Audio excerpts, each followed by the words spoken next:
Watching Eagle News America, I'm Thomas I. Likeness. This is a disturbing report.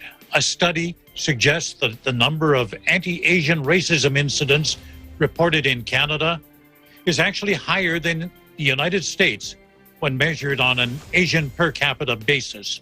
We have more on that story from Eagle News correspondent Astley Sacmar. Amidst the COVID-19 pandemic, the rise in anti-Asian racism and violence has increased rapidly. Just this week on Tuesday, March 16th in Atlanta, United States, a white gunman murdered 8 people, 6 of whom were Asian women. Here in Canada, many Asian Canadians are outraged and are shedding light on the pre-existing anti-Asian racism ingrained within Canadian society. In May 2020, Statistics Canada released a report to show how the COVID-19 pandemic has affected visible minorities' perceptions of safety within the country. The report shows visible minority participants that perceived race-based attacks and harassment was 3 times larger than the rest of the population.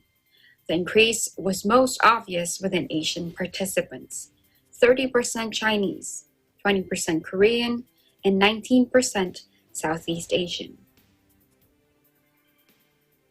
The National Collaboration of Data Collection on Anti-Asian Racism shows that Canada's number of anti-Asian racism reports is higher than the US per Asian capita.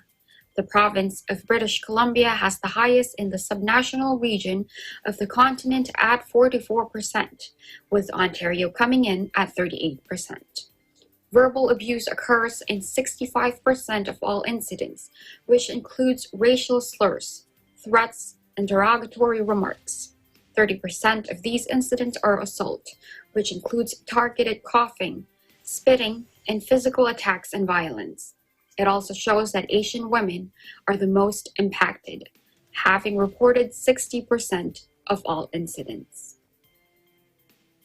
The Toronto District School Board, in partnership with the Elementary Teachers Federation of Ontario, released a resource to empower educators to stand up against anti-Asian racism at school. The City of Toronto lists ways that Torontonians can fight against anti-East Asian racism. Learn about East Asian diversity and unique identities. Abandon the myths of perpetual foreigner and model minority in thinking and language.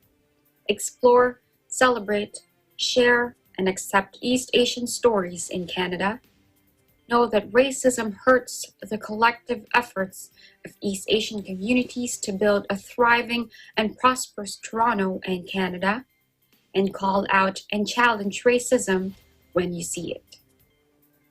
In Toronto, Astley Sacmar, Eagle News. We live in interesting times.